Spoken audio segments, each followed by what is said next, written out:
This is how I got to experience the show.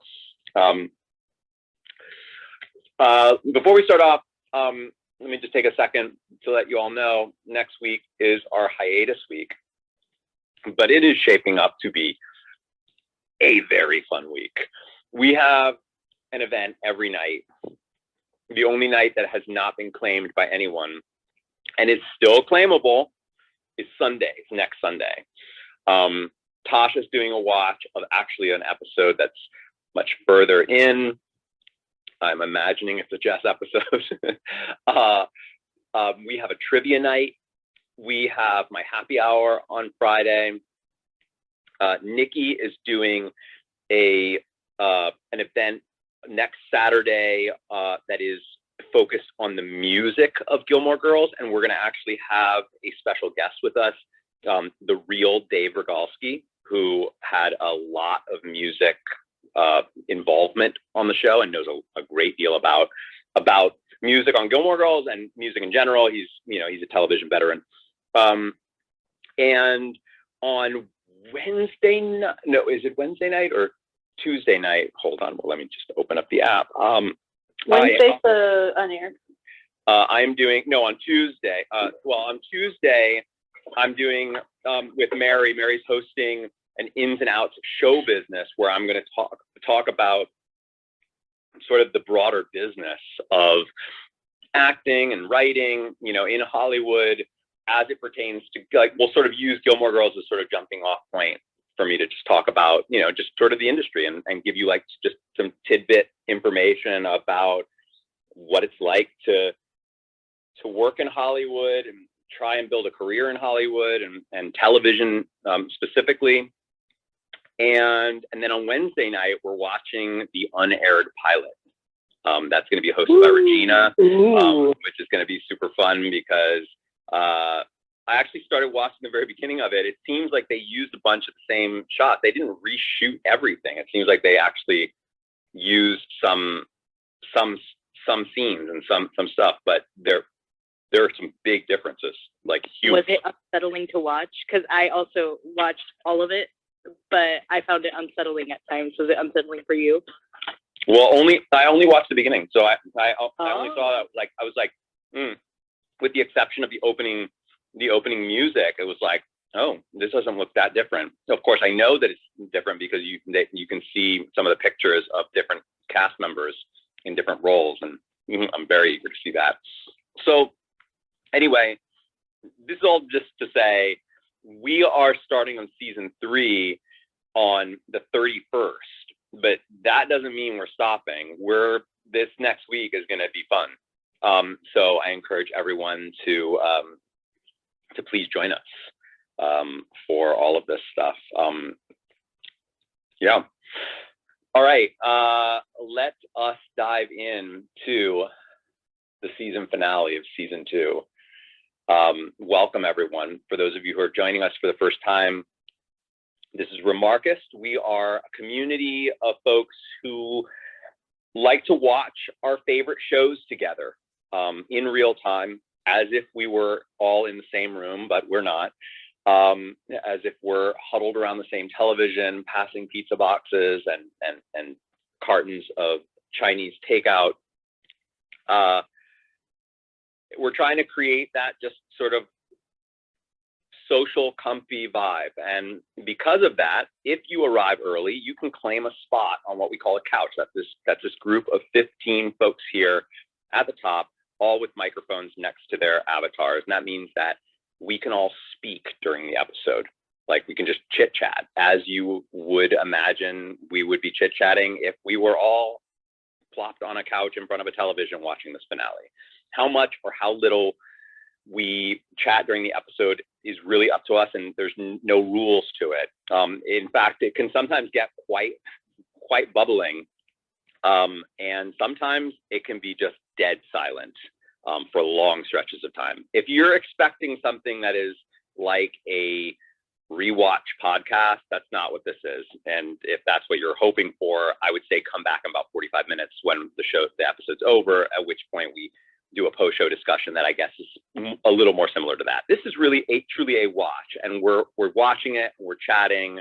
throughout. I like to think of it like social DVD commentary, except rather than directors and writers doing the commentary, it's fans, folks who actually 9 times out of 10 know more about the show than the people who created it.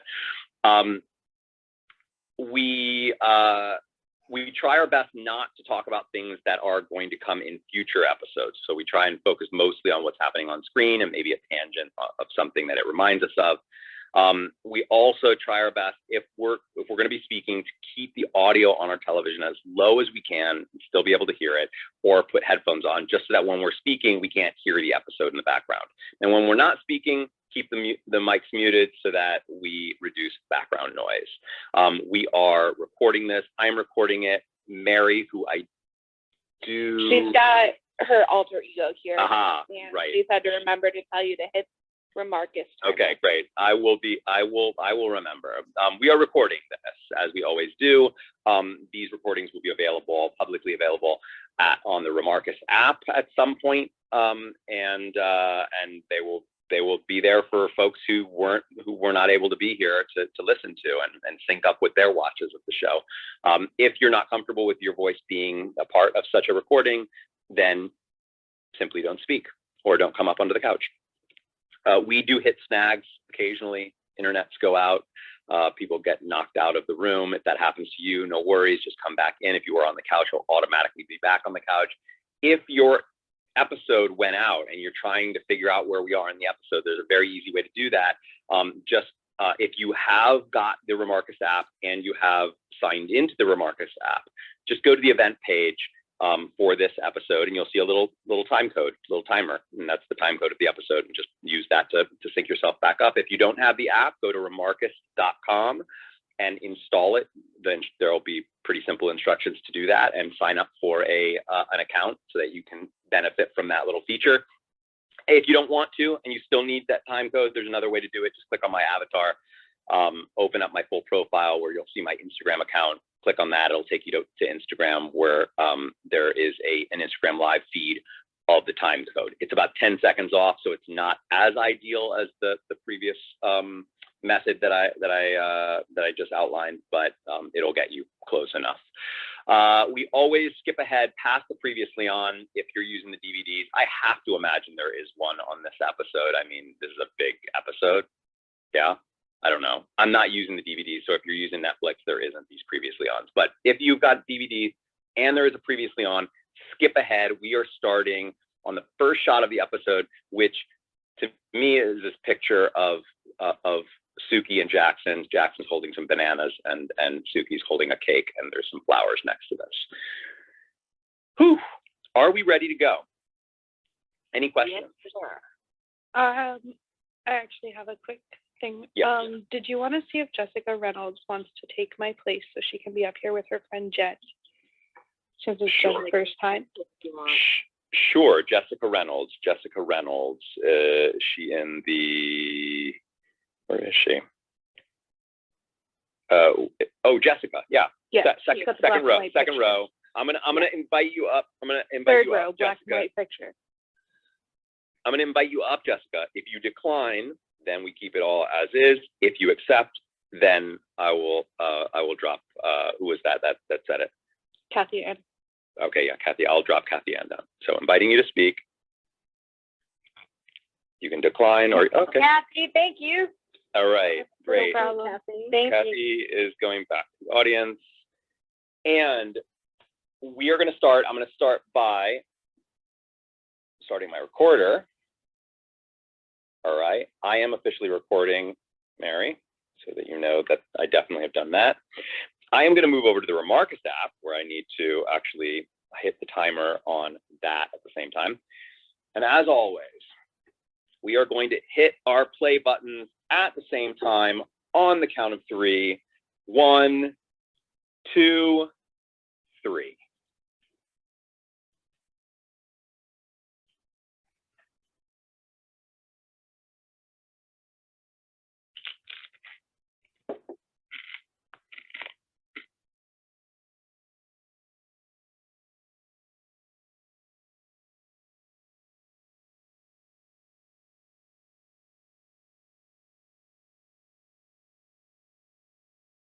Wait, is the wedding over already?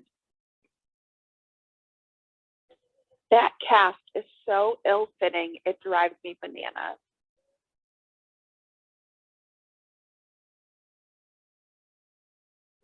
Yeah, she could easily just pop that thing out. Like, that's like medical malpractice, I think.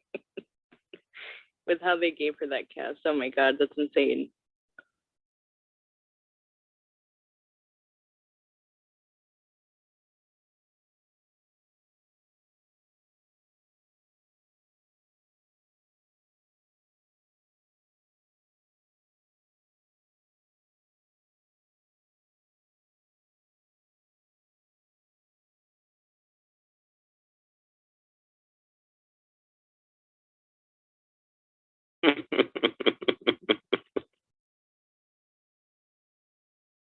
That was a funny line. I loved his face when Lorelai mentioned, "Hey Jude." Just the look that he shoots at Sookie is just hilarious to me.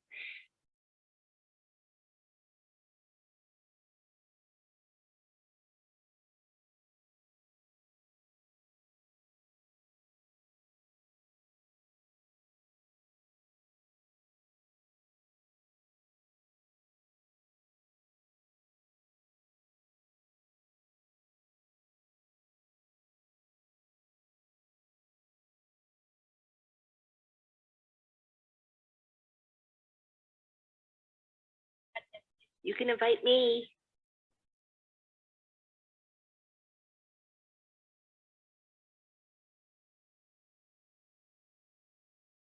Oh my gosh, they have to invite Emily.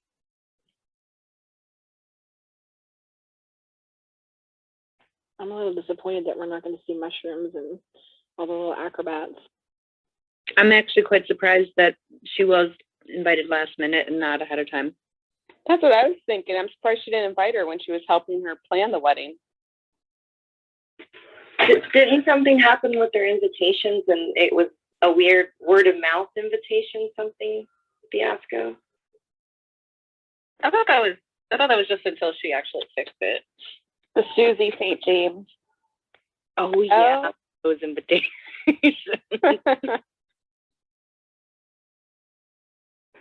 I love that opener. I feel like it has such a good rhythm to it.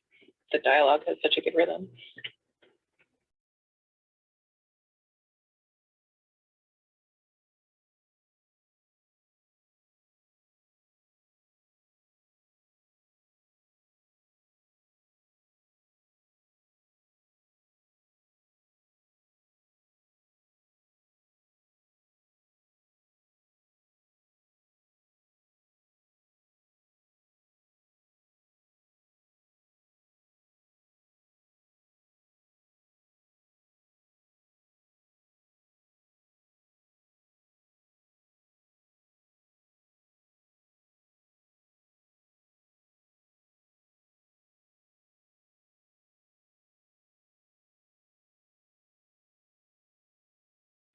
Oh, that didn't just happen.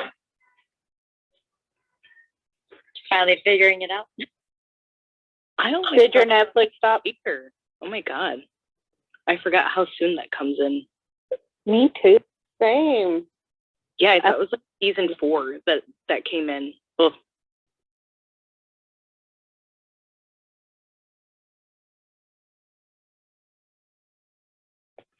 I have to agree with Emily. It's the one phase I can't get into.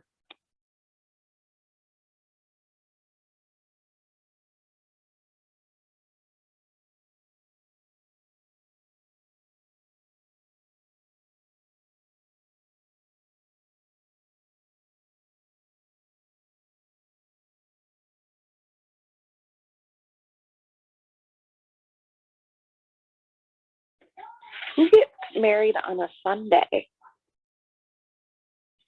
Plenty of people. A lot of people. Yeah, a lot of people. It's cheaper. Yeah, I was just thinking, like, if they used a hall, it would be very cheap, but I don't think they do. Whatever. Also, Jewish people, most of the time, Jewish people get married Yeah, on I Sundays. went to my friend was, the bride was Indian and the husband was Jewish, and it was all day, well, a couple days, but all day Sunday. Mine Mine was on was a Sunday Saturday night. night.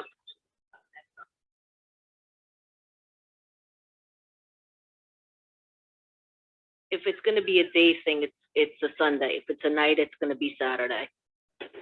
Jen and I rented tuxedos to people for years, and we can both attest to the fact there are a lot of Sunday weddings. Yeah, big day. I love it. All right. I like the catchphrase. And I like its history. I like where it comes from. I mean, I always knew the catchphrase, but I didn't know where it came from. I actually used it with my sister-in-law earlier this evening. I mean, I thought that the reference was actually like somebody. I always thought that somebody just had like a lot of poodles at some point, and then she was just like, "Oh, with the poodles already." Like that's just in my mind what I was imagining. That's too literal. Where she had all those dog shirts. Someone was like, really? Oi with the poodles again? Oh, that one's good. That's amazing.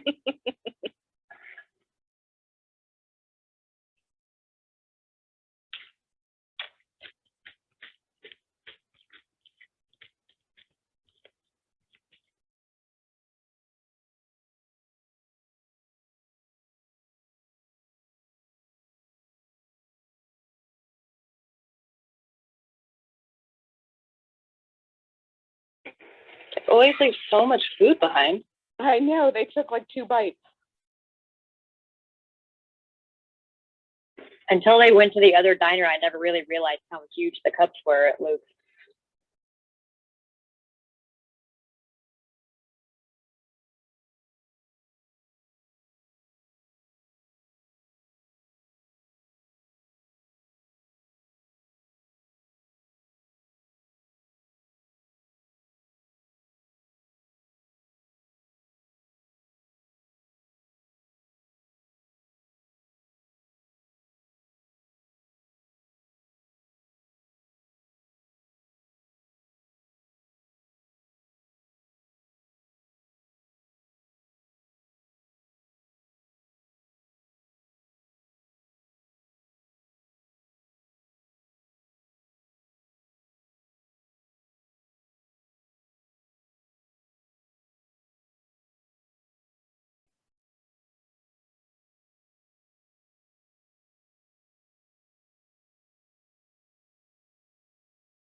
Oh, that's lame of him. That's super lame.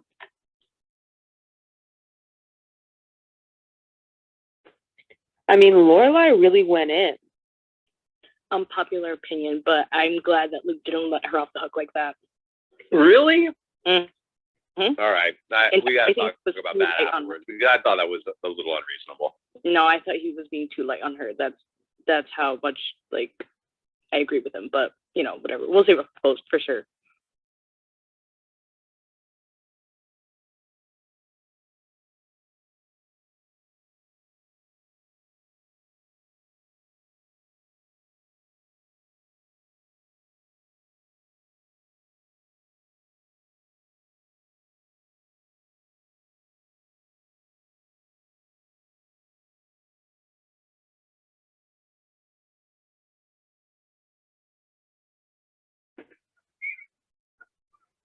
I feel like we don't get a lot of shots where the camera's moving around like this, and there's already been a couple scenes like that in this episode.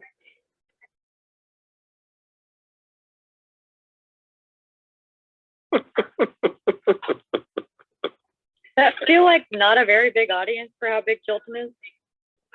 Crickets. Is that just their class though? Just the junior class?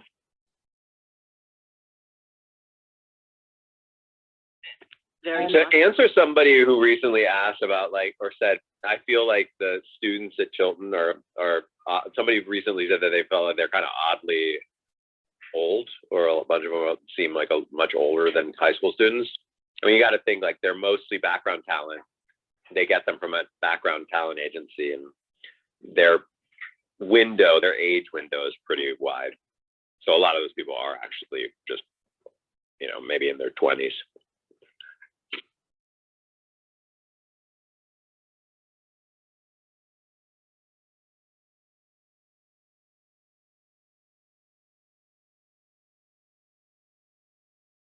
You gotta love the fact that she pulled a Sharon Stone from Basic Instinct thing at Chilton.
Good old Louise.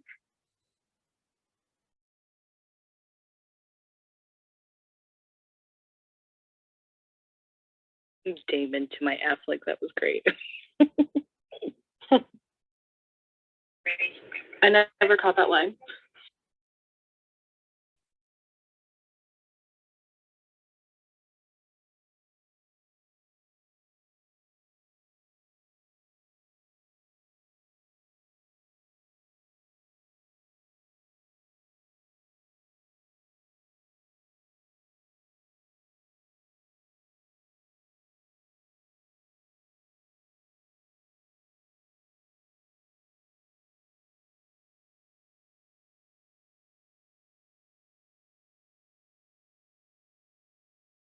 The dressing by birds reference is like a Disney reference, right? Cinderella. Yeah, Or not yeah. Cinderella, Snow White. No, right. The birds I think it's both. I was gonna say, I'm pretty sure Cinderella too. Yeah. The birds and the mice.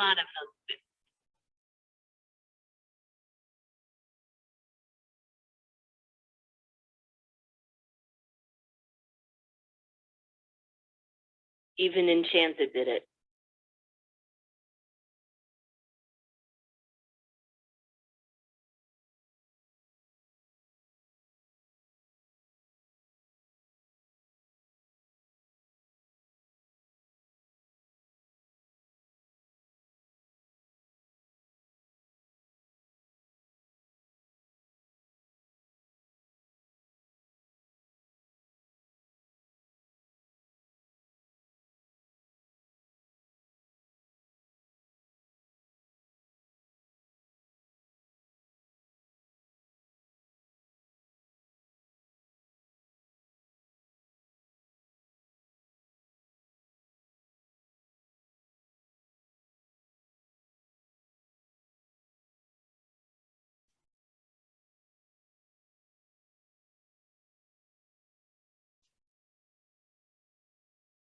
That is an ill-fitting shirt. It's terrible. Sorry, Val. Call out on all the blue again, though. Right? I thought that you'd never put people in blue together. I'm feeling like feeling like the blue thing is Valerie's equivalent to my they never use brands on the show. Sounds like it.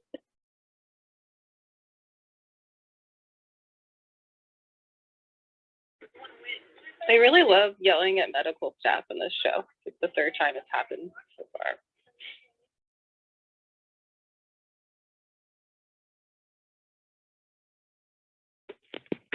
Rory looks a lot like Christopher in this scene.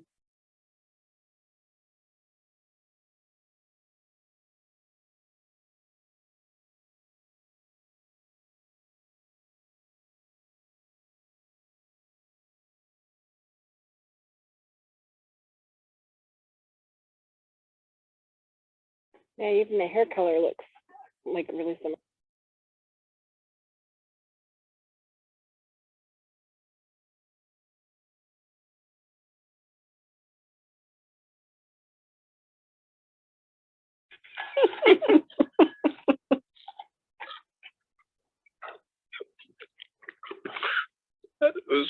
That is such good writing.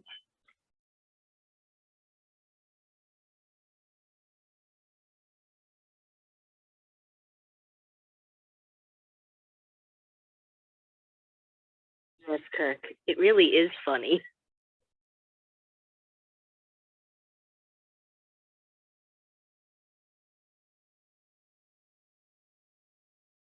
Is it presumptuous of me to already take the win that I got that this episode is going to be the Sookie and Jackson wedding correct?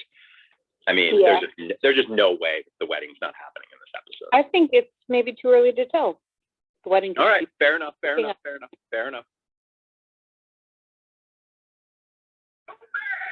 love the continuity of Jackson wearing the same suit from the graduation. They mentioned that he got it for the rehearsal dinner. Nice detail. Oh, I never noticed. Oh, that's right. All the unattended candles on the wooden porch upsets me. Oh, I know. Fire hazard waiting to happen. Oh my God. It's pretty though.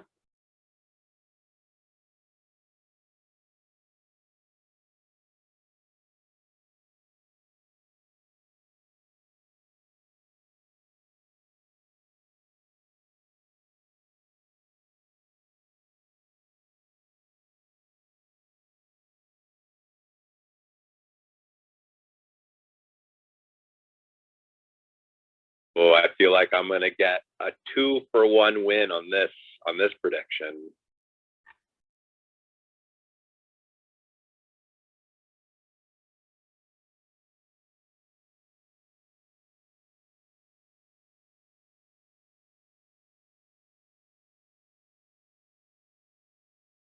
I'm biting my tongue so hard right now, it's tasting blood.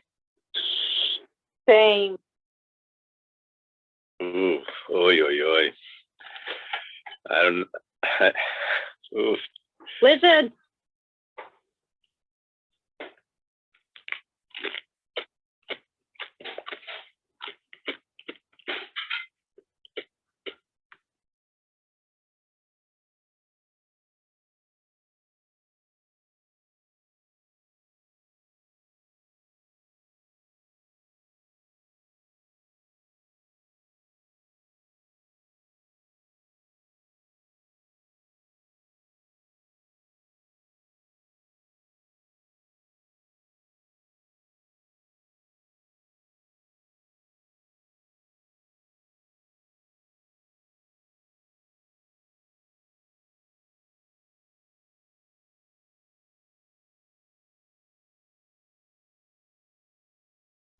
Oh my gosh, I just remembered what happens in this episode after you Oh said that. man, I am not feeling good about where this is going. I am not feeling good about this.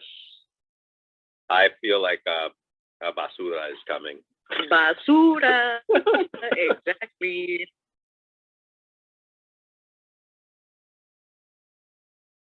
I really like Chris like this though, and I'm not really like a big Chris fan, but I like him like this. I do too.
Rory is a really good friend.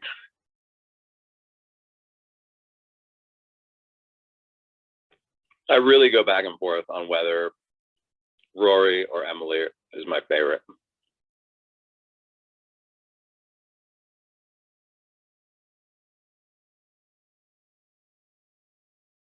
I mean, of course, outside of Babette.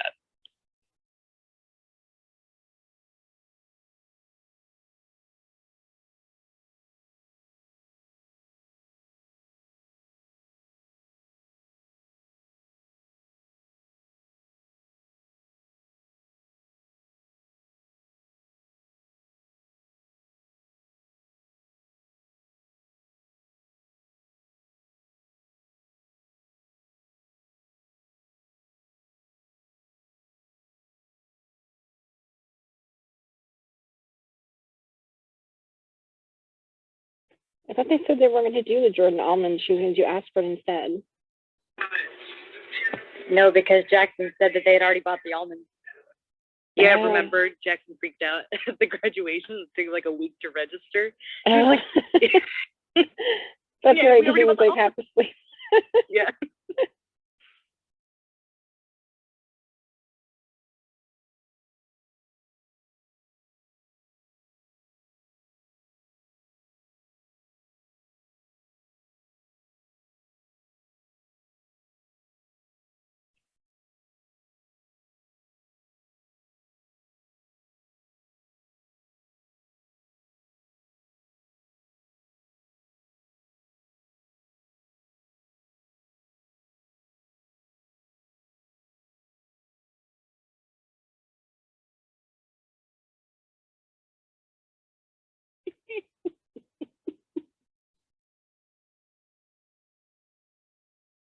I adore Michelle.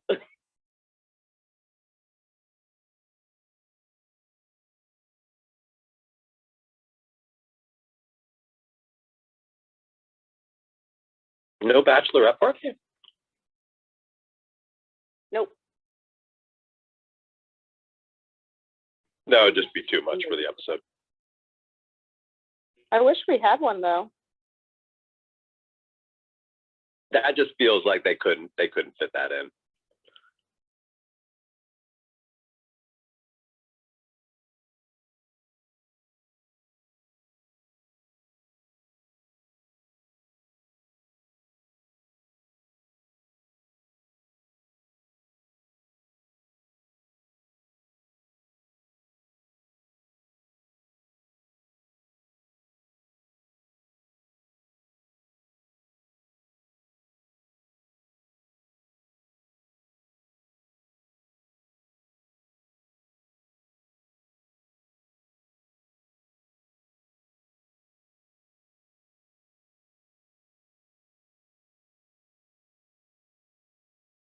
He doesn't even look like he's listening to her. No, and the body language, oh my. Right? He's just like, when are we gonna kiss? Yep, I never noticed that. one track mind. Oh my God. Trash. Exactly. Basura. No, Basura. he's a good I don't think person. I need some trash. It's reciprocated.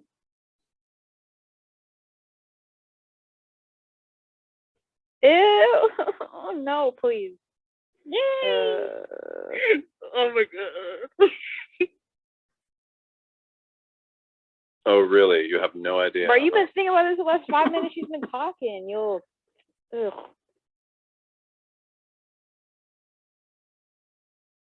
All right, so this is the beginning of where folks really have a problem with him. No. Yep.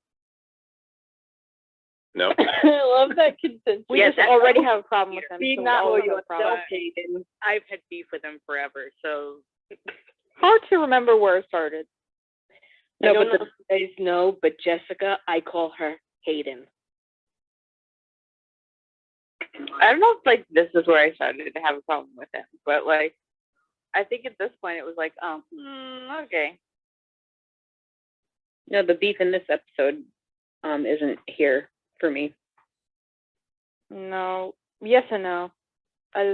Chris needs to rush on back to wherever the heck he lives. I don't even remember because I could care less. He just needs to leave. I know that's right. Reciprocated. Yeah, I don't think she wants him to leave.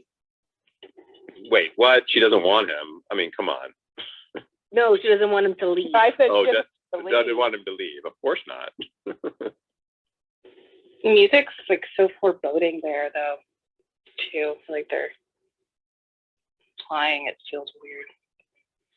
Can I win? Do I win yet? I was gonna say, how do you like winning that one? All right, I won that one. It's not done. One of your predictions from many, many, many episodes ago is tonight as well. Epic. Sookie does look pretty though. She does. That's a beautiful dress too. Yeah, I love it on her. Oh, I never noticed her veil. She's like wearing it like a little bandana. Oh, Take away the pastry bag.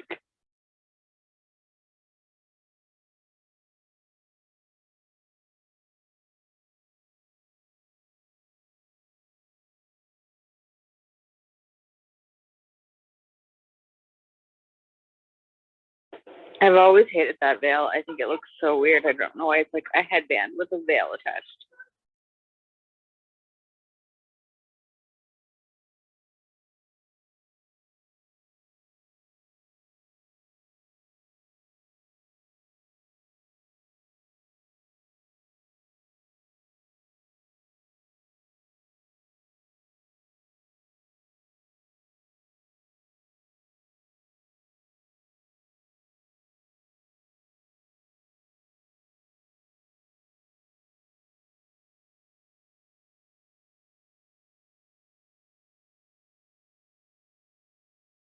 She did her makeup too.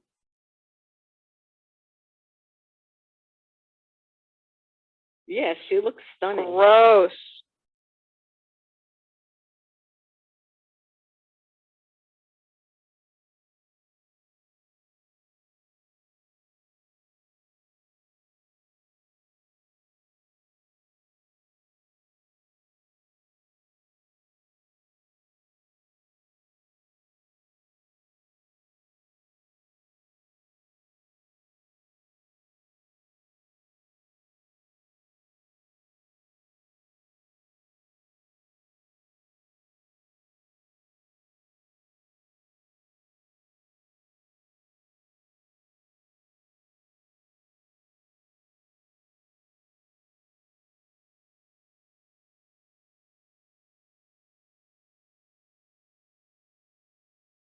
Melissa McCarthy has to have heels on right here. Oh, she absolutely has to, or she's standing on something.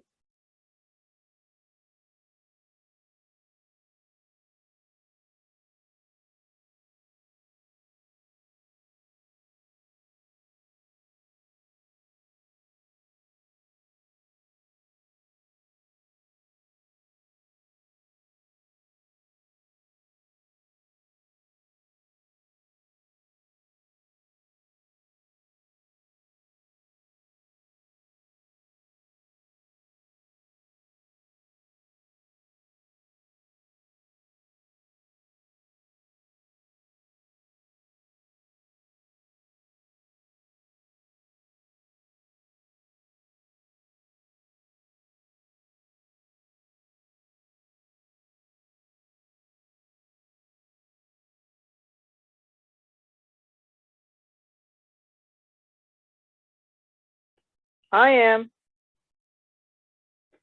I can't stand his man. Stop the Christopher bashing, damn it.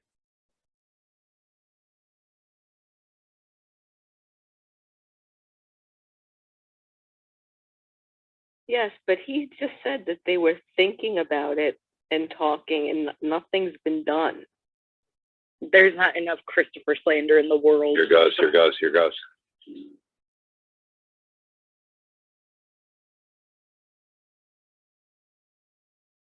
yeah, like technically he's still in a relationship right now.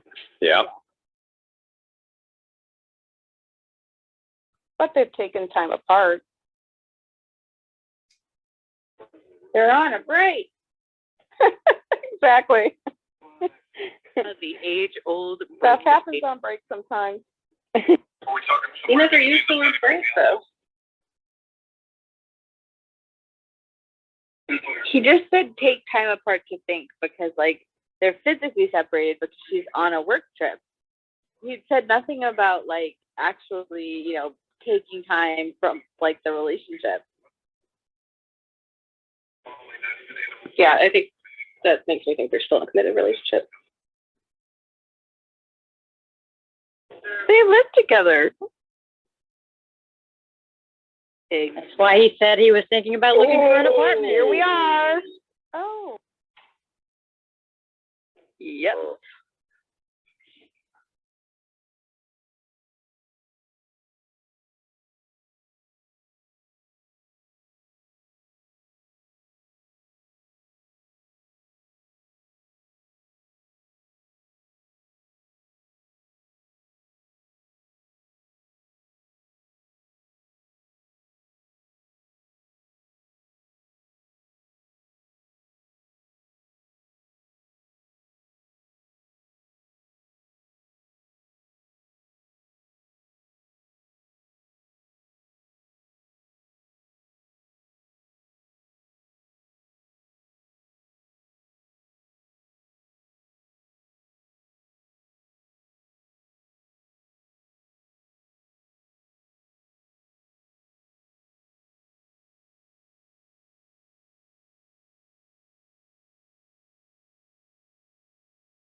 Oh, this always breaks my heart a little bit. This is cool.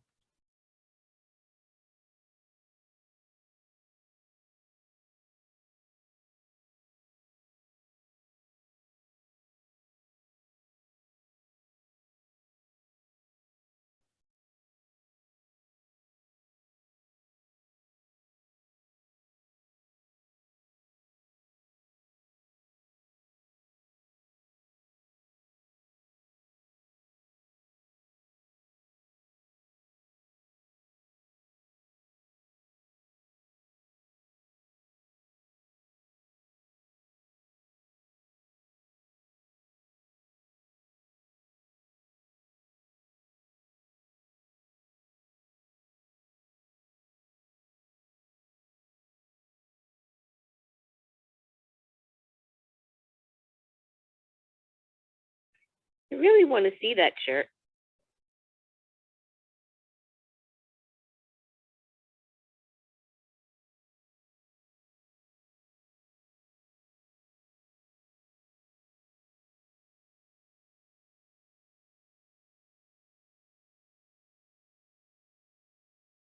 Interesting.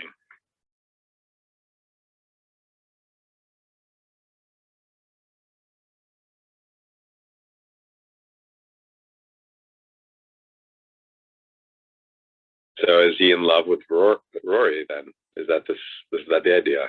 I mean, there's no other reason. Why would he want to come back? Just thoughts.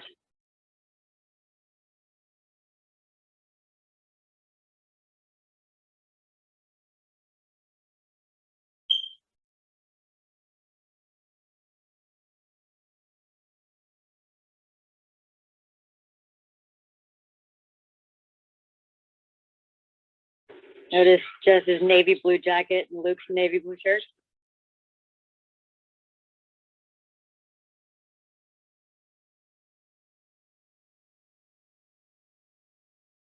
Ooh, okay. This is. I have to say that his whole like I said yes a million times already is like one of my favorite lines of the whole series. Also, the duality between Lorelai having just said, I said it a million times, and Jess saying it, and they're supposed to be like really alike.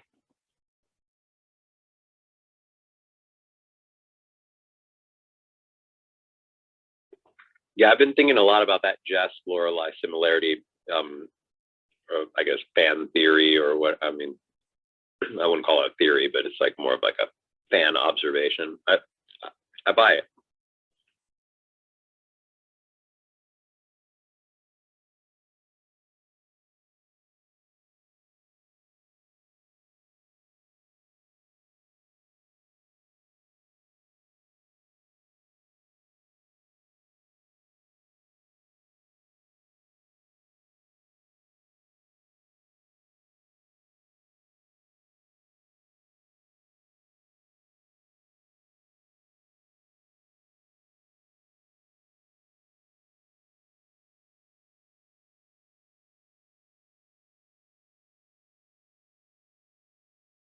More blue, Dean's shirt and her dress. And Lane's dress. I also don't really like her dress. If you remember correctly, when Lorelai was at the double date with Rune at Luke's with Jackson and Sookie's first date, she turned around and said to Luke, "I think I'll wear blue to the wedding."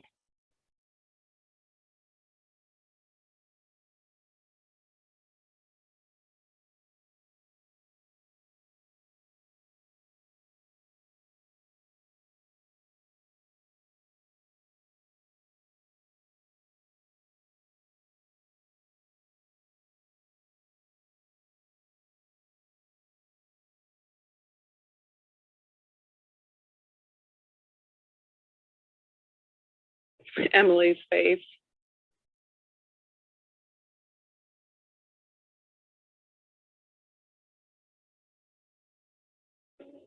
Emily in another shade of blue. Exactly. I was going to mention. And And Richard's bow tie as well.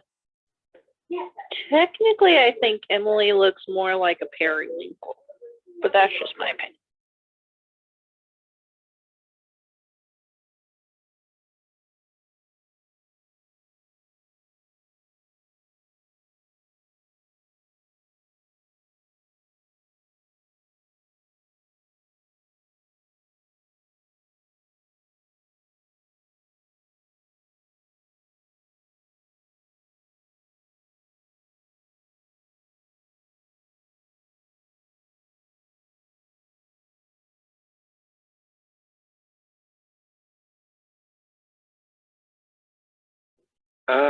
I liked that. I liked that little moment with Emily.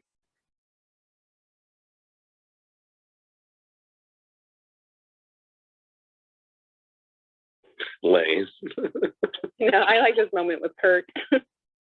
Yeah, There was a guy in the background with a blue shirt too. Goodness.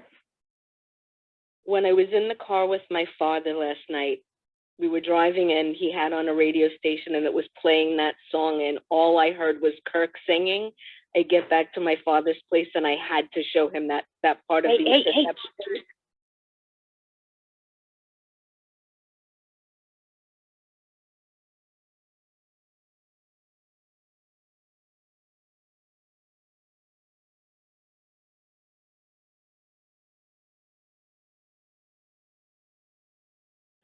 Uh-oh.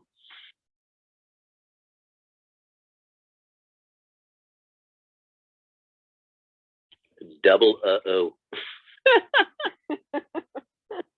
Definitely. So much uh-oh.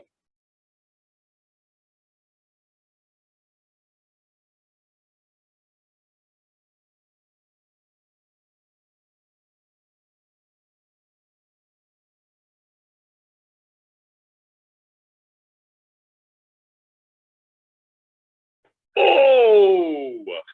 Yay! Oh my God.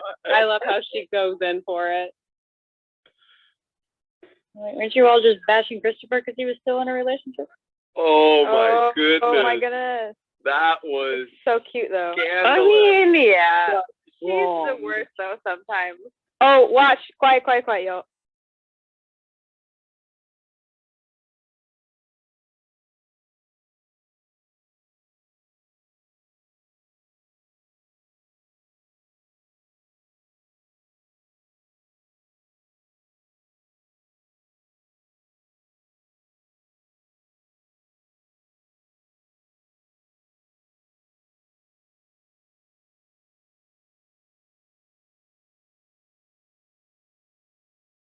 Oh no, I know where this is going.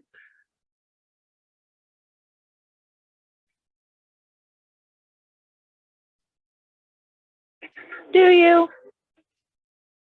Paris and Roy got that GG thing going on, Paris said.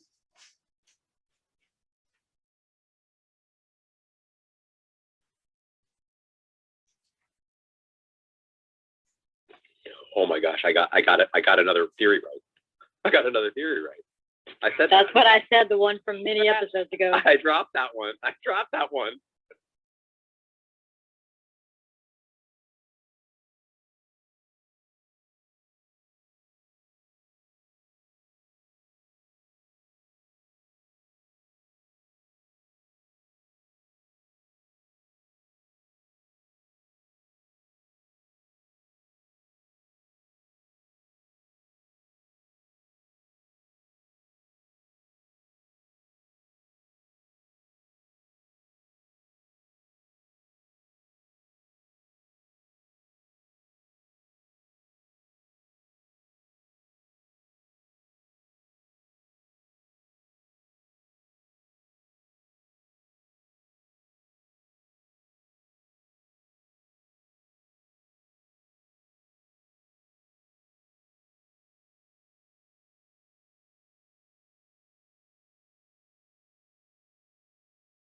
I love that Sookie went with the song she wanted. Same. I know, And, right? and now it's perfect.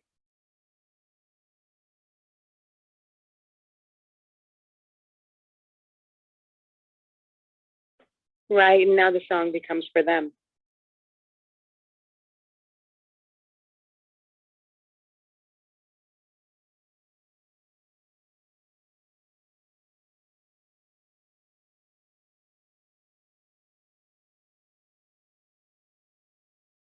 Ooh.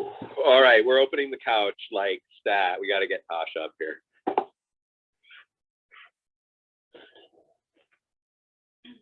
The couch is open to everyone. Please join us ASAP. Also, I love how Lorelai lent Sookie the hookah. I just noticed. I saw that. Hi, everyone. Oh, unless Luke built her one. Hello.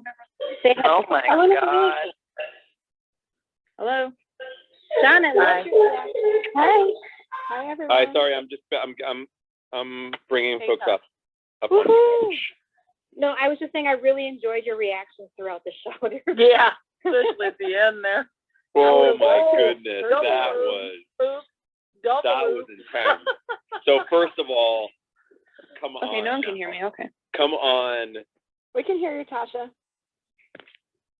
Biting our tongues about what you said about Christopher and him having another baby. All right, so Anybody would- Christopher having another baby. Wait, are we Got starting it. with that? No. Hold on. Christopher having another baby. Bam. Lorelai and Christopher shake up at the end of this season finale. Bam. Well, what else did you expect? And Sookie and Jackson get married in the finale. Bam. Triple bam. 3 for 3. Can I start since I wasn't a part of this? Yeah, we're just goofing around here at the I beginning. know, but Well, Tasha, I wasn't up here during the show either. okay, let's not start with this. All right, Tasha, you. jump on in. Thank you. Okay, so I was watching along because I heard the countdown, so I was watching along. And considering we only saw Jess from when Luke went upstairs before making Kirk's sandwich and on, I gotta say my favorite line from this episode was probably, "You're seriously standing there with a t-shirt but with hands that are flipping me off, telling me you want to come back." Probably my favorite line that's ever come out of Luke's mouth. But what's really interesting, and I think if you really looked, you could have caught it. So like when Chris and Rory are walking down and like talking about everything and how Rory is like, we take this very seriously, property damage is involved.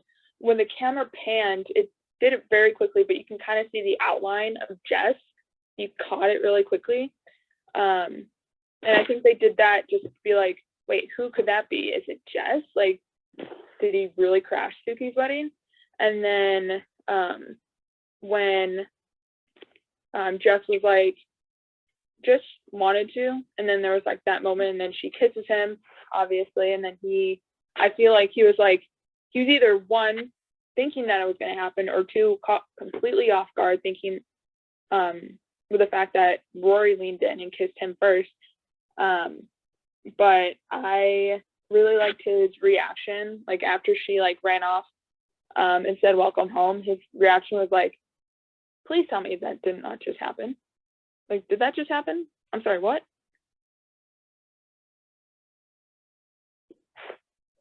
That's all. Oh, I mean, I have a lot more, but that's all. Well, you know, when I was watching him talking to Luke when he first got back, I was thinking, you know, just to see him be kind of like more humble. And I'm like, of all the bad things he did in town, an accident, like something he didn't do on purpose, is what got kicked him out. Well, I think like he like felt like, oh crap, like I do have something really good going back to his first, one of his first days in Stars Hollow. He's like, well, maybe I do have something good going, and I potentially am screwing this up. So why not try to rectify by coming back?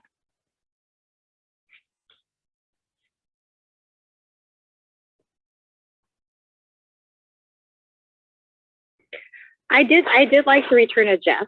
I'll say that. And I like how he appears to be willing to do things differently. And obviously he's coming back for Rory, even though he's not telling Luke that, but Luke knows that.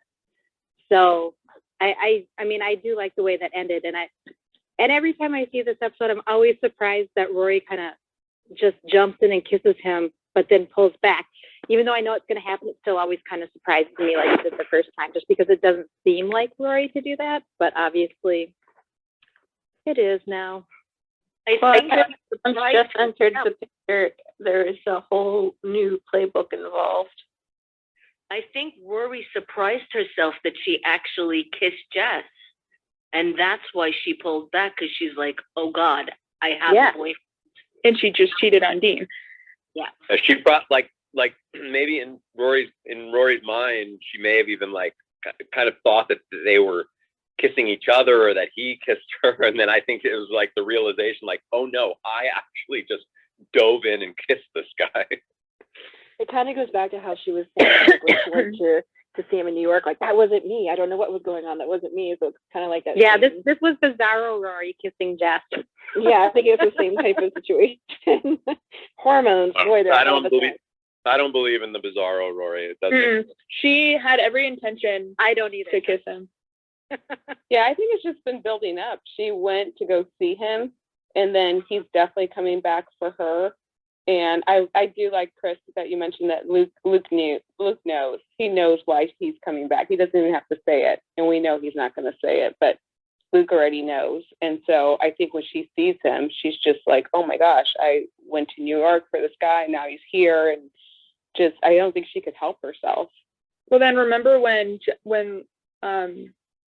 Luke was like, did you hear what I said? And then Jess was like, yeah, I heard what you said. And then my comment was, yeah, he heard what you said. He heard that you said that Rory's at Sookie's wedding. That's not why Luke told him, but and at least Jess didn't just like crash in front of everybody. At least he stayed off to the side and let her approach him. But, whatever. It's a great setup for what's for season 3. You know what I mean? It's just like what's going to happen next thing. And then she tells Lorelai right before they walk down the aisle, I'm going to be in DC, because that makes her decision when she had told Dean she wasn't sure. And now she's sure, because obviously she feels like she needs to get away and think about things. And she's going to run away from it. 100%. She needs to go think. Refresh me on the what was the big season finale? Oh, the Max. That was the Max. Like not proposal. The proposal. That was the Max proposal. It was Max proposal. Oh, this one is so much better. Rory getting back. Oh yeah. This one is so much better because it's like, I mean, this has to be where the show suddenly fans were like, oh my God, I cannot wait until the next season, because you just feel like there's just so much gonna happen. Like Dean, Jess, Christopher, I mean, just all of this stuff is just like, this is definitely where the show picked up a lot of its fans. This is that season. I mean, I really feel it. Like this is that season finale where the show suddenly comes into its own. And now, John, you decided we're going to do a forced break. Are you kind of so excited? Oh, I mean, what? I'm so glad that we're doing that, because I really think that I really think it's going to just make our season 3 premiere. It's just going to be so epic. It's going to be so great. I may or may not watch the first episode. Can I just tell you guys? This is Chris, and I just want to tell you guys, I was listening to you all react during the show. I had the phone up next to my ear so I could hear you guys, and it was so hilarious when Don said, so this is when people started to not like Chris, and you guys just all responded, and I heard when he says that he's detecting a Basura moment, I was just like laughing. Wait, Chris, it's this episode. It's just and not then that Jessica's like, stop hating on Chris. Wait, so since I wasn't here, what was said? Oh, so many things. It was just hilarious because John's It was so good. John's What was trying the to figure out consensus? And half of them are like, yeah, we don't like Chris, and then some are, we love Chris, and Jessica's like, stop hating on Chris. Yeah, basically, I love Chris and everybody else hates him. No, It's so ma'am, split. I Chris is nice, I love you. No, I don't hate him, but at this point, I do. I'm a little frustrated with him because he obviously does not want to be with Sherry, and I think just because someone is pregnant doesn't mean you should be with them. And Yeah, so he I could think still be he in that could have kid's life. had both. He could have still been happy with Lorelai and not leave her at the wedding, and kind of the way he just leaves her abruptly because Sherry, and then it's automatically assumed he's thinking of just getting back with Sherry. That is frustrating. I have a different I take. agree. I have a different take on that, but Did you notice you that can- did you notice that he admitted that he ran away and wasn't involved in Rory's young Yeah, life? that's where I see it. I actually don't see him as like necessarily wanting to go back to Sherry. I think that he's thinking, I want to be a dad to a child to a child throughout their childhood, and I want to be there. And like, and it sucks that it's with this person that I don't love the way that I love Lorelai, but I want this other thing so badly, and it really feels like he wants that so badly. That's why He doesn't want to make a mistake again. and so I see it as more. Hillary has been flashing at the bottom for a bit. I just see it as more tragic than anything else. I don't see.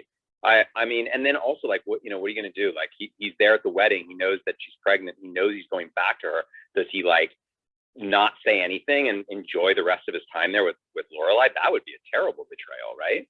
You could have waited until after the wedding, though. No. I mean, no. I agree with John. Yeah. All right. I mean, I'm a slippery slope with this one. Hillary, I'm sorry. Let's hear what you have to say. So, just a few things. So, number one, I think it's true for most television shows that season 2 is kind of where they hit their stride if it's a good show, because season 1 is like all establishing the characters and like you're getting to know things, and the writers aren't really sure where it's going yet. And then season 2 is where it hits its stride. Season 2 was the only season of Gilmore Girls that received an Emmy nomination but didn't win. They won in season 4 for the Festival of Living Pictures for makeup, but the show as a whole did receive a nod in season 2 because season. That's right, and they were actually nominated in a category that was actually was impossible for them to win. If I remember correctly, it was just like, oh, you'll never win in that Well, because they were up against like Friends and stuff. They were up against. I feel like they were up against. I feel like they were up against comedies. Like they were up against like straight comedies. What about like I think Ace and Rules is in that category as well. It was just something like it was like Really good show. musicals. It was like musicals and comedies, and it was like, oh well, they'll never win. And another thing is, so if you see my picture, this is what I came home to last night after dinner. That's my season 2 box set on the floor. Oh my, Gilmore Girls ripped up and shredded by somebody's dog. It's my Well, copy. the DVD itself is okay, right? The DVDs are fine. The slipcover is kind of mangled. The cardboard slipcover is gone. The plastic slipcover casing is kind of mangled, and the insert is trashed, but the discs are fine. But that's what I came home to after dinner last night. So apparently, Rue either really likes cardboard or she's jealous of the time I've been spending with y'all. That's so sad. Or both. She even ruined the spine, so even if I line it up without the slipcover, it still won't look pretty. Just go on Google and like get it, like the picture of it, and then put it in there, and it'll look just. Well, I have to get a new case too because the plastic wrap on the outside, that's what she shredded, like right down the spine.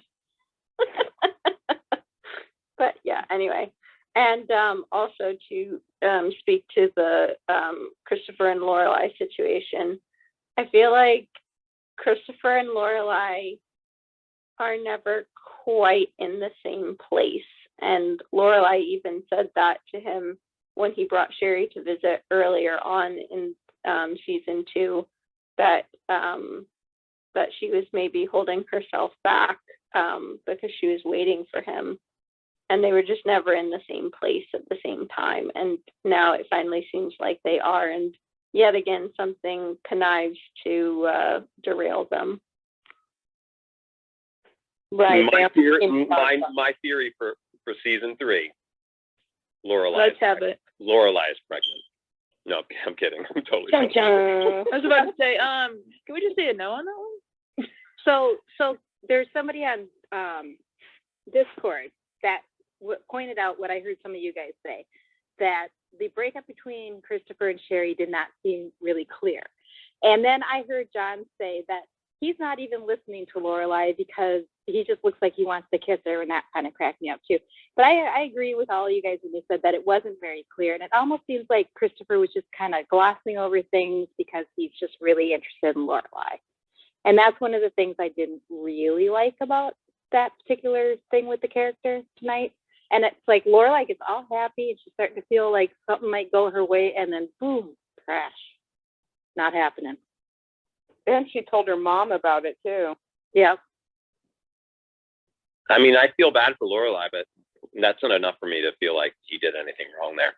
Can we just take a second and talk about Emily's reaction? Because that's like when I first watched it years and years ago, that is so not the reaction I was thinking was going to happen. She always wanted to all of her That's That's like all she has. That's all she's ever wanted. And I think it makes the impact better, you know, Or of the twist. It would give her granddaughter legitimacy if the parents were married. That's what she wants. Oh, what a good point in relationship to their like socioeconomic culture, right? About like marriage and the finality of what that means for a family. Yeah, Absolutely. Mind. Also, can I throw one thing in here about one of my favorite things about this show, especially the more I've rewatched it, has to do with the either parallelness or not parallelness of Lorelai and Rory's storylines. They love, you know, like in the episode where Lorelai and Max got back together when Rory and Dean broke up, right? And this happens career-wise for them as well, not just romantically. But like in this one, we see, you know, like a similar type of experience happen to them, or at least emotionally. And then, yes, that's what I'm trying to say. Anyway, I love that about this show. Yeah, I mean, it's kind of, you know, there's this like Sherry, Lorelai, Christopher triangle happening where like Sherry is sort of on the outside of you know, this love that's sort of, you know, brewing between Christopher and Lorelai. And then you've got the same little basically same little triangle with Rory, Jess, and Dean. Dean being on the outside, and this like all of these intense feelings happening. But like you said, sort of like the opposite is happening. Like as things are like breaking off for Lorelai, things are heating up for Rory. It's really cool. I think going off of that, I feel like, I mean, I wasn't here for the episode of the debate when Sherry's like introduced and stuff like that. I feel like, and this is my opinion, and I don't know the consensus on like who likes Sherry and who hates her. I don't like her, but I feel like in the terms of like the triangles, I feel like in terms of like the whole Jess, Dean, and Rory, if you compare Jess and Sherry, I feel like Jess is way more tolerable than Sherry will ever be. And I can't say too much because you just gotta watch the rest of the season. Well, I actually think that Sherry is more comparable to Dean in this particular. Well, I'm talking about like outskirts. I'm talking like the people who are like outside of the situation. So like with Dean and Rory, and then Chris and Lorelai, for taking like people who come into the situation. So like Sherry comes into Chris's life, and he has a history with Lorelai and Rory, and then Jess comes in, and it's already established with Dean and Rory. Yeah, I see that too. That does make sense. But just from an emotional standpoint, it feels sort of like the person who's like not in the know, while these other two are, are like the chemistry and the heat and the heat and the sparks are flying between them are Sherry and Dean. Exactly. She doesn't want to be with Dean. She wants to be with Jess, obviously. And the same type of thing is happening where Chris doesn't really want to be with Sherry. She's kind of like, he's just having more sparks with Lorelai. Yeah, it's like the difference between like the actual physical, emotional feelings that the characters are having for one another. Dean or Jess and Rory, Christopher and Lorelai, versus the person that they feel they should be with. Right? Like obligated. Dean, I should be with him. He's a good guy. He's my boyfriend. He's the person I'm supposed to be with, right? But I feel for this person, right? Same thing. Sherry, she's the future mother of my now future daughter. I should be with her, right? But really, the feelings are for the other person. Hey, Jen, since you're kind of a newer viewer compared to a lot of us, like John, where you hadn't watched this for 20 years, what do you think about this whole thing we're talking about here from your fresh eye perspective? Well, I really liked the finale because I thought it was pretty exciting in their parallel little love triangles and how it just ends. So I did miss the first part of it the first time I watched it. So when we watched the very beginning, it was like I was watching it for the first time when they were planning Sookie's wedding. I don't know, with Jess, he seems like he wants to be with Rory, but I don't think he has much to offer Rory. At this point. Yeah, at this point, yeah, because he's just struggling just with the base. Oh, where'd you go? Your mic muted. I think she disappeared. Oh, yeah, I think she got booted out of the room, or I don't know if she accidentally left. Yeah, she's on a computer out in her garage, so it's probably not garage, workshop. It's probably internet. There she is. Hey, Jen. Oh crap! Did I just get disconnected? You got booted. Oh, okay. Oh, I was saying, poor Lorelai is just stuck. She's just stuck in this position, and she was kind of going with her emotions in her heart, and just got put in a wall where she can't do much. She just has to accept the bad news, and I guess do whatever she can, just move on. And now she has to tell Emily, which is like the worst part. Oh, and God, I can't wait to tell Rory too. Yeah, Emily and Rory. Well, Rory already knows. Oh, okay. Rory? Never mind. No, she doesn't. No, she doesn't. No, she doesn't. My bad. Well, that's. I can't wait for that episode. I had a friend make the comment to me once about potential partners, right? So there's people that you meet, you can have chemistry with them, right? And that's fantastic. And then she named one other category, and the other one I remember was about partnership, right? So you can have a partner or a potential partner who you have tons of chemistry with, but isn't can't be there as your partner right now or for whatever reason. And then you can have the other thing where you have someone who's really ready to be your partner, but then you don't have that same chemistry with. And how do you work between those two things? And when I think about that in relationship to these romances, right? So it's like Dean is a fantastic partner for Rory, and at least when they first started dating, they had really good chemistry, right?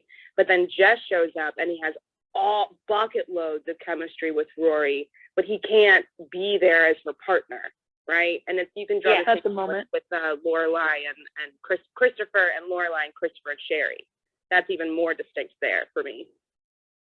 It seems like Jess can't really take care of himself, let alone a girlfriend, So he seems like he's just a troubled youth, Dean. Whoa. Well, and he's coming back. He's not being honest with Luke while he's coming back. He's not really coming back and being honest with Rory either. He's not coming back and saying, I'm here for you. You came to see me. I couldn't stop thinking about you. I'm here. Well, I think like the whole thing with Luke, like some things don't need to be said. Some things are just heavily implied especially with Luke, when he said, when Jess was about to walk out the door, he was like, she's not home. She's at Sookie's wedding. So I think like him telling Luke, I'm back for Rory, kind of didn't need to be vocally said. It was just heavily implied, because why else would Jess come back? When you say he's back for Rory, because he never said it, so you're saying that he said it in without words. Yeah. What does that mean? He's back for Rory. Are you saying that he's in love with Rory? I mean, I'm going to take all the knowledge of Rory. I'm going to take all the knowledge I have the entire series and like. No, you can't do that. You gotta go for. No. You didn't let me finish. I said I was going to take all the knowledge I have and put it to the side. Come on, that's what I did with my Sophie Lane theory. Exactly. It can be done. I'm putting away my knowledge that I know now. As of like this episode, I feel like, today's episodes entirely. So this entire day, with Lorelai's graduation day, and I can't get started. Rory going to Jess I'm very big on like observation and like vibes and stuff like that. And a lot of things actions speak louder than words. And that's always been the case, and especially in this show. And so Rory going to Jess is kind of giving like an action to Jess, being like, look, like, I don't know what this is. Like, I have something for you, but I don't know what to do, type thing. And then with Jess coming back and him saying, I want to come back. And Luke knowing why he wants to come back is the reason why he said she's not home. Because if Jess wasn't coming back for Rory and was just wanting to come back to redeem himself for all the crap that he put everyone through, then Luke wouldn't have said what he said, because he knows that he wants to go see Rory. And the fact that he said, yeah, I heard what you said. He heard what he said about Rory being at Sookie's wedding. And he does, because I mean, you saw his face when she walked up to him, and you saw his face when Rory saw Jess. That's my whole theory. So paint the picture for me. The past few weeks he's been in New York, he's not been able to think of anything but Rory. Yes. That's what I called it. And that just hit a breaking point, and he realized, as much as I can't stand that little town, I'm just dying to be around her. I think her going to visit him. I think her going to visit him made him think maybe there's a chance. Yep. Absolutely. And that's why he went back. And he probably realized he did have it good there with Luke. And I think when Luke said, you hear what I said, I think Luke's saying, if you're going to stay, you have to do things differently. And I think he's agreeing, yes, I do have to do things differently. I don't think it has to do with that he told him where Rory is. I think it's more he's agreeing with Luke that I will try to be different. It could be both, though. Honestly. But I do. Well, I think the first half of it was that. Like the first half of it was him saying, if you're going to stay, things are going to be different. And he meant like, like no more just lounging around smoking cigarettes in the room. You're going to be working. You're going to be, all that kind of stuff. That's the first half. Then the second half, where he's like, did you hear me? He was talking about Rory there. Well, see, I didn't take that part as that, but I do think Jess came back thinking maybe he had a chance with Rory. And I mean, anyway, sorry, go ahead, Tiffany, I'm sorry. That's okay. I think that it wasn't just for Rory, because, where he asked Rory about Luke when she did go to New York. And I think, he finally had like this, substantial figure in his life that was, responsible and that was there for him.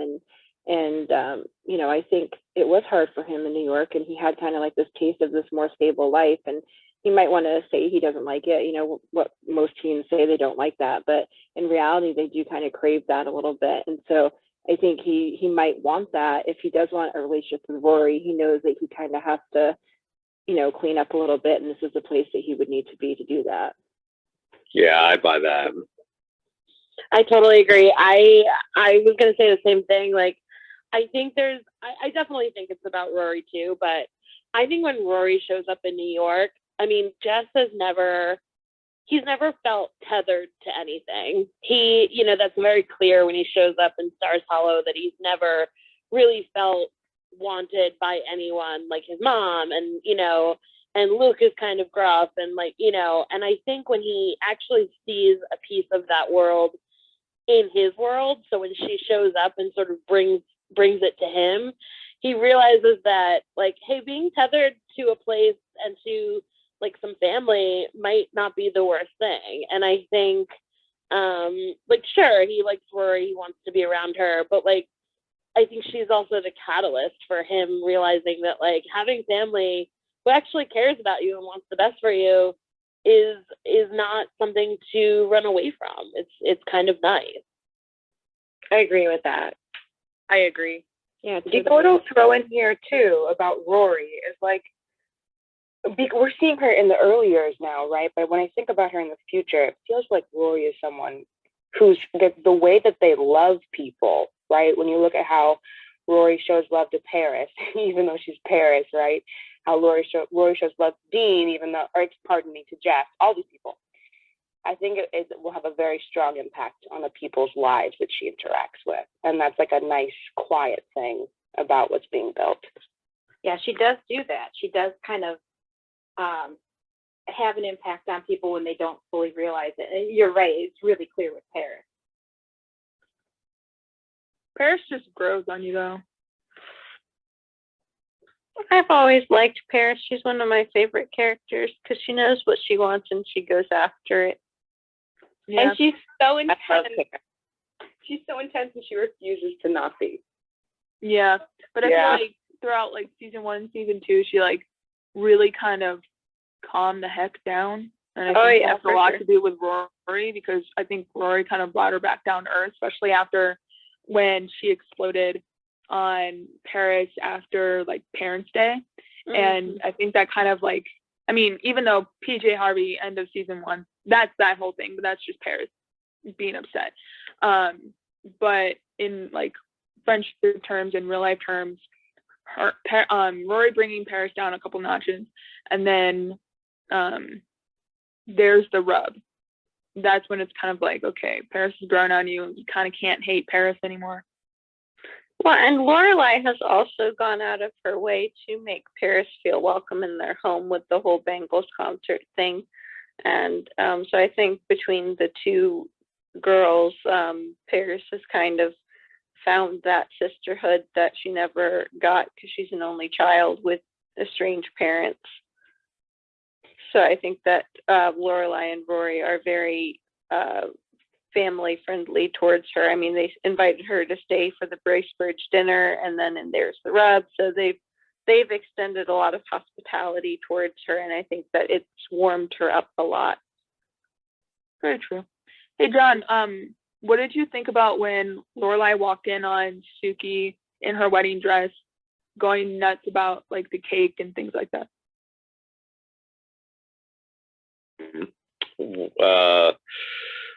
I thought that it was charming and funny. I thought that Melissa looked amazing. I don't know. Other than just it was a very charming scene between two friends, I didn't have any specific thoughts on it. Sabrina, did you have any thoughts on it? Yeah, two things. One is, and I posted this in the post that I was in the Bag Boy group about how Sookie and Jackson's wedding was 19 years ago and a few days. It was like May 19th, 2002. So I thought that was cute. The first thing I thought of was my own wedding coming up. I just thought about how exciting it is to be a bride and put on the dress. Congratulations. Thank you. I posted a picture of it in the group to share that. But the other thing was, it just reminded me of Emily at Lorelai's bachelorette party when she was telling the story about how she wanted to try the dress on every night. And I was wondering if that was kind of like a nod to that moment where Lorelai knew she didn't want to get married because she didn't want to try on the dress. But Sookie, even though she's like really nervous and you know, freaking out, she tried on the dress. Oh, good catch. I didn't even notice that. Yeah, because she could have looked over the dress, but she did try it on because she said that she tried it on because she had a dream that something was wrong with it, or that something was wrong with something. I think she could have looked at it, but she did try it on. Yeah, that's also a good point. I forgot about that. I think she's trying it on more to be like perfect, like because she doesn't want to get divorced. She doesn't want anything to go wrong. So then it just is like, well, I'm going to put on my dress. I'm going to make sure that this is perfect. Kathy Anson's flashing. Yeah, I just wanted to point out because the same thing Sabrina said. Lorelai looks at her and goes, "Hey, Sookie." She's like, "Yeah." She's like, "You're in your wedding dress," and I think that's when it hit Lorelai and reminded Lorelai of what Emily had said about trying on the dress. Oh, right. Yeah. I had totally forgotten that was the little interaction at the bachelorette party. Maybe that's why that moment also reminded me about them not having a bachelorette party for Sookie. I feel like they still had one, but we just got the engagement party instead because of the whole Jackson kilt plot, which was the funniest thing ever. And the Volvo that was looking at Kirk. Oh my god, yes. that was so funny. Oh my gosh, that was very funny. That line was hilarious. Kirk just was great in everything he was in. I love him singing too. It's just kind of fun to see him doing stuff like that. I wonder what Sookie's bachelorette party would actually look like. Would it be at Lorelai's house and they just get drunk and hang out and watch movies and dance around, or do they go out? I feel like Sookie would have had everybody over to her house for a sleepover and insisted on making them all amazing food. Oh yeah, Watch Purple Rain. Probably. Jen's been flashing there, I see. Oh, right. I just talked, yeah. So I'm getting used. Nikki, I thought you were Valerie for a second with your picture. Valerie did that for me today. Nice. John, do you want to talk about the interaction that Luke had with Lorelai in the diner, where she is like, "I want Luke back"? Yeah. Please. Yeah. All right, let's have at it, Regina. Let's have at it. You want to start? Go, girl. I thought that was unreasonable of him. He's being Stonewall in his own very I mean, he's not. Yeah, I mean, I get it. Like, that was really awful. All the things she said. We already had that discussion. You know, she's apologizing. She's coming back. She cares about him. They've been friends for a very, very long time. I think that, you know, he could forgive her, and he's not doing that right there. Like, absolutely not. He isn't. I think I agree. He's making her squirm. He's making her squirm. Do that. And say he was a total a-hole to him, you know, and I wasn't in the discussion. I wasn't a part of the discussion on Saturday when the whole incident happened, but I remember that dialogue very, like, clear as day, where, like, Lorelai's, like, yelling at him and, like, she's saying, "Oh, you have a duty to me and to the town and whatnot," and then, like, he says to her, like, "I care about Rory more than myself," and she couldn't, like, and I understand that she was stressed and there was a lot of culminating feelings that led to this epic blow up of, like, you know, so I get it. But in the same vein too, like, she's telling him, "Oh, go to hell," you know, like, she's insinuating that she doesn't give a damn about this kid. And this is a kid that Luke has, like, taken under his care. Like, he is his guardian, right? And nobody asks how he's doing, and everybody's asking how Rory's doing. Even Luke asked how like Rory is doing, right? And it like everything gets resolved. Like she just has a fractured wrist, like she's a hairline fracture of all things. I have a hairline fracture on like my lumbar spine, but you know, whatever. I'm not gonna go into that, right? Everything like is fine, and I understand like she's freaking out because it's her only kid, and she's with a deviant, right? But she apologizes, like she writes a note to him on Garfield stationery, and she expects to say like, oh, I'm sorry, and then everything's hunky dory again. Like I know, I know, but then on her. I know, but then I expect him. If that were me, I would have hurt her feelings. But I know, but he doesn't do that, right? So like I would expect that if he isn't truly accepting of her apology, if he truly is like, no, you went overboard and I'm sorry, but I'm not cool with it and I'm not ready to be cool with it, that he says that. Like I would be totally cool with that. If she'd been like, sorry, like, you know, I'm apologizing, he'd been like, I'm sorry, I can't, I need time away from you. Like that was awful what you said to me for all of these reasons. I need time away from you, and no, I'm not accepting your apology right now. Then I'd be like, okay, that makes a lot of sense. He did reason for that, John. For all those reasons, but this kind of like, I'm standing here. I accept your apology. He didn't accept your apology. He said you apologized 4 times, but he never actually said. I know. Right, but well, no, the reason why doesn't he say like, you crossed the line and I'm not over it yet? I'm sorry. Exactly. That's what I want to hear. I'm not there yet. Yeah, that's what I want to hear. Instead, he's just making her squirm. That's it. Well, the reason why I said there's a reason for that, not because of like what actually happened, but like there's a reason why he said what he said in like future episodes. Is it it's a spoiler thing, John? She can't. Yeah, I can't say why, but there's a reason why he's being the way he is right now. And Nikki's flashing away down there. Yeah, go ahead, Nick. I don't think either of them are being genuine in this scenario, to be honest.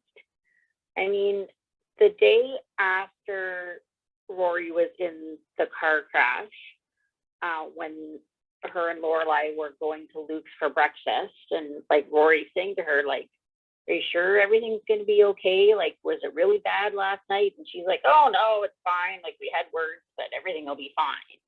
And then they get to the diner, and he's gone.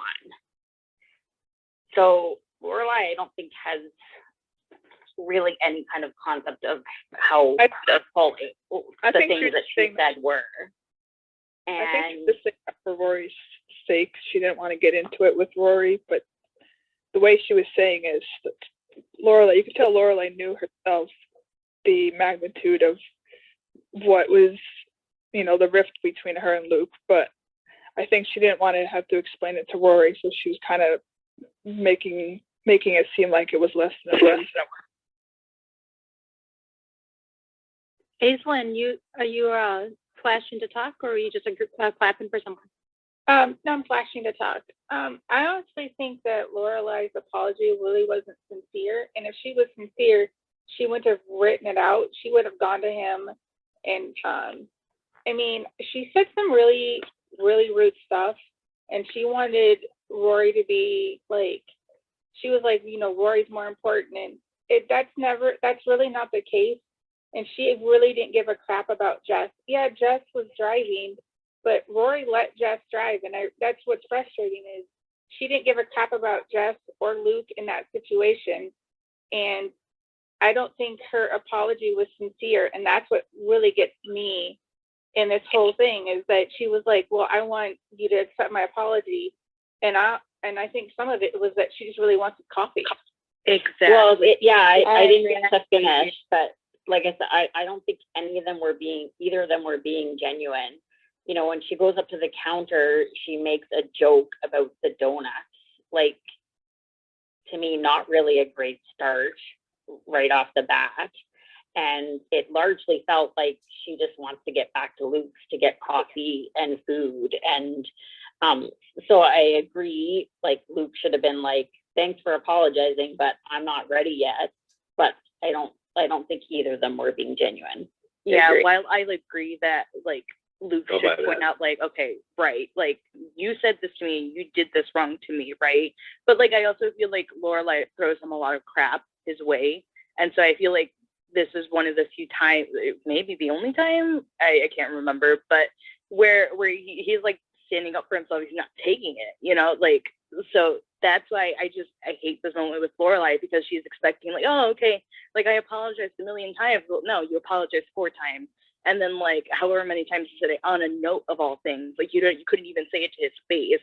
Like it's disingenuous at best. And like I thought he was right to do what he did. You know, I think he had like a, you know, I think he was fine to do that. In fact, I think like he let her off too easily after they forgive each other and stuff. But for her to think like, oh, like, Whoa, spoiler! I'm sorry. I think like I'm like, oh, just to say I'm sorry, you know, and expect things to go back to the way they were and be all hunky dory. It's ridiculous. Yeah, but Well, and it's like she just thinks was that in the we've hospital. heard her say it before. She thinks she can just smile and make a joke and like flirt and like twist her hair and like flip her hair and everything is just okay. Yeah, and then she Precisely. never asked about Jess again. Like, hey, is he even okay in New York? She never asked about him ever. Exactly. And still, oh my God, no. I've said my piece. I've said my piece, but it drives me insane. Exactly. It's like what I've said. Like, she's like in that whole tirade where she's like, where's Jess? Like, I'm going to hunt him down. You know, what is she going to do? Assault a 17-year-old kid? Like, no, I don't think so. Like, I know, I understand she's mad when the whole incident happened, but again, like, this is Luke's family. This is his nephew. Like, you know, if she supposedly, like, cares about Luke, like, she would ask about him, I would think. I know how she feels about Jess, but, like, still, this is a kid that he had under, like, his care, right? And, like, she knew from the jump, like, the hardships that he faced, from the secret town meeting that happened when they were trying to get rid of the Jess situation. Like, he has faced many hardships in that town, and she wasn't making it easier. And again, I understand, like, it's her kid, she's gonna get preached, she doesn't like Jess, this, that, and the other, whatever. But again, at the end of the day, she said a lot of stuff. It was crappy of her. She was a total a-hole in that situation. Tasha, go girl. Wow. Thank you. I was losing my train of thought, that's why. So to go off of Regina and Nikki, so with like Lorelai and Luke, it's like I'm not really split, more like 60-40 type thing. 60% being on Luke's side, 40% Lorelai, and here's why. So Luke and Lorelai have always had this relationship, at least from what we've known up until now, that it's very playful, a little bit flirty, which being flirty is there's nothing wrong with that. And that's always been their relationship. And Lorelai can kind of get what she wants a little bit more with Luke because it's Luke, and Luke obviously has feelings for Lorelai, and so he kind of like not is at a beck and call, but kind of like he's slightly a pushover with her because it's her. And so I feel like going off of what you said, Regina, like he's had that this whole entire time, and now he's at his breaking point because that was his nephew. Like, essentially that was quote unquote his kid because he's the parent in that situation, and Rory was quote unquote fine because Lorelai knew where she was, but Luke had no idea where Jess was. Jess could have gotten hurt and not known about it. Jess could have, I mean, we ultimately knew he like ran off to the bridge, but he had no clue where he was. So like him saying like, now I have to find Jess, and if that cuts into your screaming time, well, that's too damn bad. And I was kind of like applauding Luke, where it's like, okay, like just because I care about Rory more than myself and we have our friendship does not mean that I am going to put Rory before my own family. And I really like Luke in that situation, and I don't think Luke did anything wrong with how he handled things, because him being kind of cold, Lorelai kind of deserved it, because like just because it's Lorelai doesn't mean he can get like walked all over or just kind of weasel her way back in. And I don't think, honestly, to go on the Lorelai side of things, I don't think she is trying to weasel her way back in just for the food. Like, she actually cares about Luke and stuff like that. And the way she opened with like the donuts, like, I kind of do that same thing when it's like an awkward situation, or I'm coming back and like waving the white flag after an argument. Like, some people just have that like thing about them where they need to make a choice in order to break the ice type thing. And so, and obviously it didn't work type thing. I don't know. I see both sides of it, but Lorelai's definitely in the wrong majorly because, yeah. It's like Lorelai just thinks, well, Roy's got her cast off now, and I want to go back to Luke's without any awkwardness, because she could patronize Luke even if he's mad at her. She's a paying customer. He's not going to like just not serve her food. He's just not going to be nice while he does it. But I don't know. I think she could have done a better apology. And like some of you have said, maybe asked about Jess at least, if she really was trying to apologize and show him that she cared more than just about saying sorry. I feel like it would have been out of character for them. I don't think there's any apology. I don't think there's any apology, and any apology that Lorelai could have done as great, well done, eloquent, whatever. There's not a single one she could have done that would have changed the way that that Luke felt, and in this case, the way Luke actually handled the apology. Like I don't think it had anything to do with the kind of apology she came up with. I agree, not a particularly good apology, but I don't think any it would have affected anything. He would have behaved the exact same way, and I think that he could have been more straightforward with how he felt, about any apology whatsoever. That he's not into it and he doesn't want to accept it, and we move forward. And maybe one day things will get better on their own. When we won't even really recognize it. But I'm not going to just like suddenly take your apology and then shift and everything is back to normal again. Also, before sorry, Regina. Can I just off your comment, John? So we can talk about down the road, not to distract us from like the who was more right in the apology or acceptance of conversation, but I've wondered about like the necessity to continue drama in order to have future seasons of a TV show, or just to keep an audience engaged, right? Like I like to think oh yeah, I mean, people from that standpoint, they need right? it. They so like, everything that happened today was exactly the perfect way to write it. Right. That's why we're all talking about it. Exactly.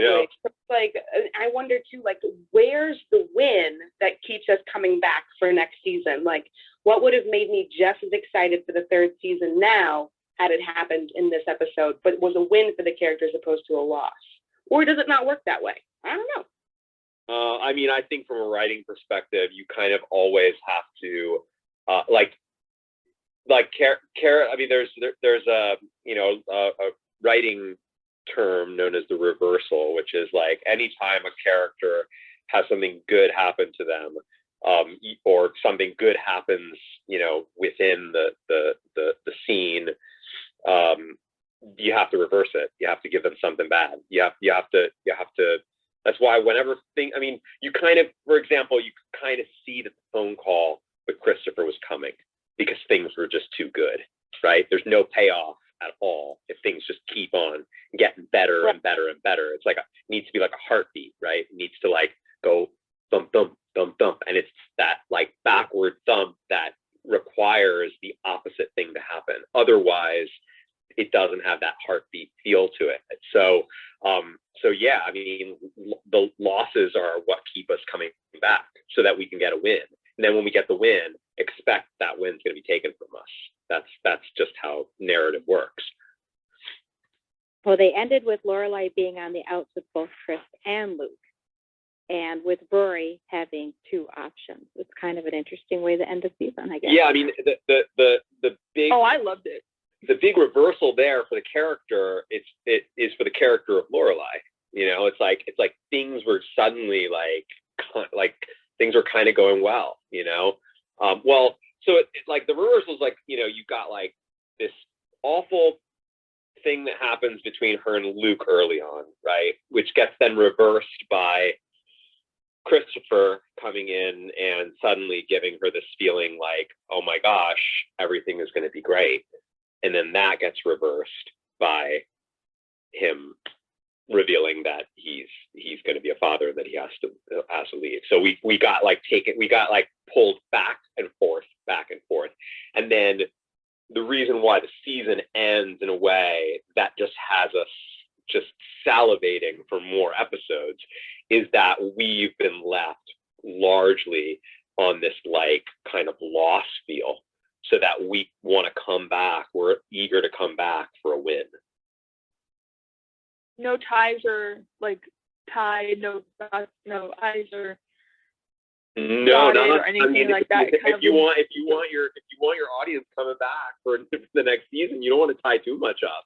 I mean, you know, there's certain television that like tries to tie things up, you know, episode to episode, right? Episodic television, like, you know, like your CSIs and whatnot. Like, you know, they kind of have a nice little package, or there are some shows where they'll kind of have these like mini arcs and whatnot. But in television, I mean, this might be good stuff to talk about during the business stuff, but I'll just say really quickly, and then I actually have to jump off. But, you know, in television, specifically television from this era, which was still network television as the dominant form of television, which means commercials, which means commercial breaks.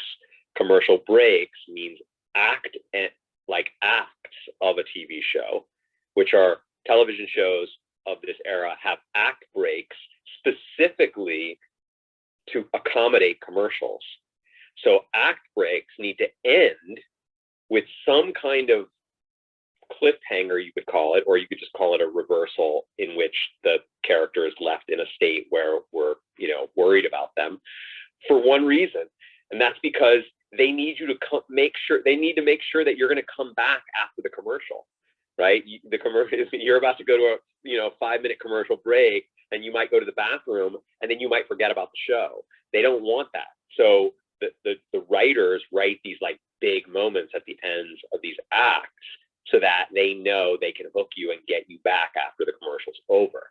Well, the same exact thing applies to the end of the season. They know that they're not going to have you for like many, many months. How do they make sure that after that, you know, those many months of not having Gilmore Girls on the air, how's that going to get you back? It's going to be like that, you know, we don't want to tie things up at all. We want to make things sort of in limbo so that you're thinking about it the entire hiatus, which is what we're going to be doing next week. We're going to be just like obsessing over like what's going to happen. I am. I may or may not watch the first episode during this hiatus because I'm very, very, very impatient person. So John, that you have you remember how you were talking about your ABC stories before? Yeah. So this almost feels like an ABCD because like Rory almost has 2 stories and Sookie has one and Lorelai has one. There's so much happening in the end of this season. And at least let's identify it. What's the A storyline in this? Lorelai and Chris. Lorelai and Chris is probably the A storyline, and then the B storyline is probably Sookie and Jackson, I would say. No, I don't think so. Actually, I think that's the C storyline. I think that's I don't know. It's really the context that draws everything together. So it's kind of almost more like background context. Yeah, I mean. Like the actual wedding itself, like the actual wedding, which is really what like the Sookie stuff is, that has probably the least amount of narrative attached to it, right? We've got like the scene between her and Sookie in the kitchen. We've got that opening, and the engagement party, or sorry, the wedding part. What is that called? What's that? Yeah, the rehearsal dinner. The rehearsal dinner party, you know. But aside from that, like the real like meat of the episode of the narrative part of the episode was Lorelai and Christopher, and then Rory has Rory. Rory in Paris. and then Rory and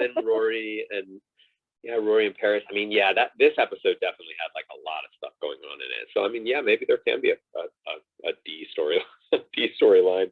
It's a lot, definitely. Yeah, a lot. But I think that whole thing with Rory and Paris was also sort of tied to the Dean and Jess stuff, because of course her winning that means that, like, you know, she's gonna go to Washington, and like it feels like it's all part of the same thing. But I don't know. But then, you know, the Jess and Luke stuff feels kind of slightly ancillary, and then there's like the Luke and Lorelai stuff. So I mean, it's a big episode. It's a finale, so it's gonna be jam packed full of stuff. But typically it's an A, B, and C storyline. In fact, sometimes it's just an A and a B.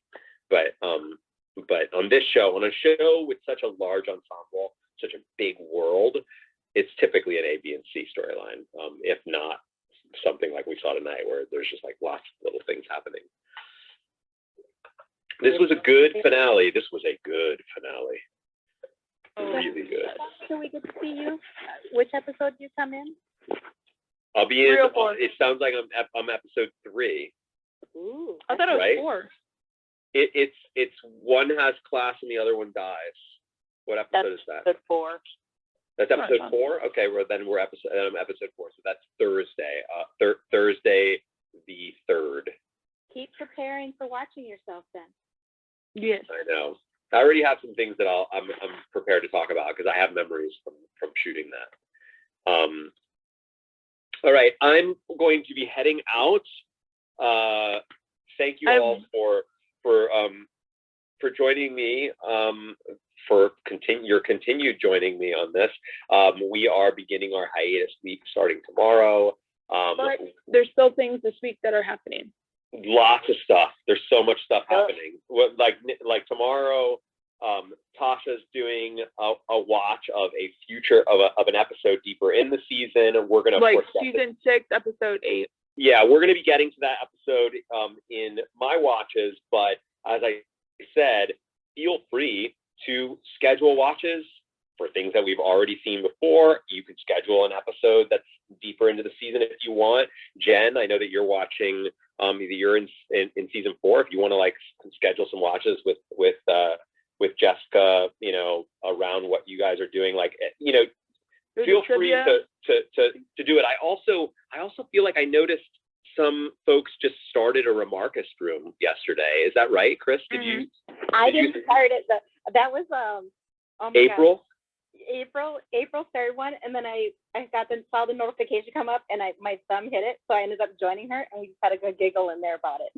Yeah, I mean, like even that kind of thing. I mean, if you want to do like an impromptu room that isn't even in our calendar, just, you know, to see if anybody wants to come in and chit chat, like, you know, that's totally cool too. Although I do think that if you have an idea for something, and it doesn't need to be an elaborate idea, it's not like you have to come up with something super prepared and that you have to have a guest. I mean, sometimes it can be as simple as like the other day, I had this thought, like, when did Rory start drinking coffee? So I just like created a room that just said, when did Rory start drinking coffee? I added. What was your consensus?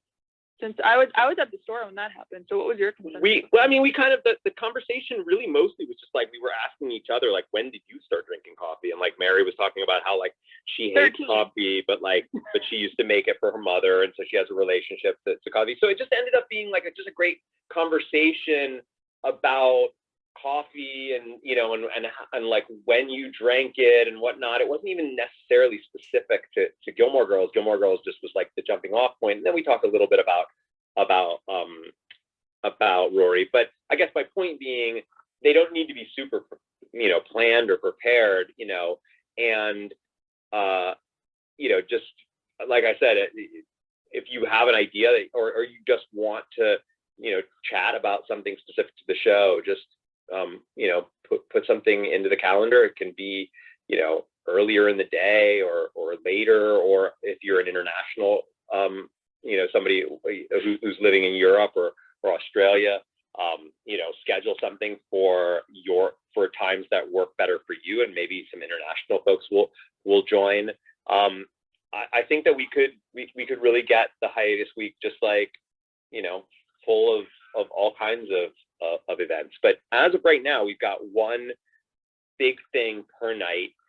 I won't be going to the watch tomorrow, Tasha, because I obviously don't want to get spoiled. But like, if you guys at some point decide like, okay, we're gonna hold off on the spoilers, and you want to send me a DM and let me know like, hey, we want you to come join us, like, and I'm available, I'll totally jump into the room. You know, can I make an idea for the first episode of season 3? Sure.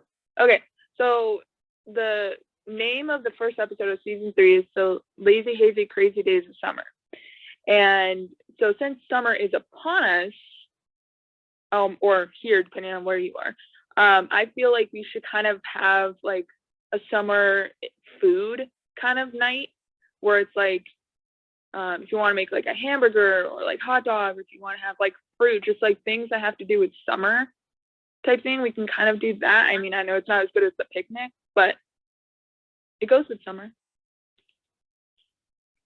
Yeah, yeah. I mean, totally. I love it. Like all of that sounds very much in the same theme as the kind of things that T has been organizing. So this is my inspiration.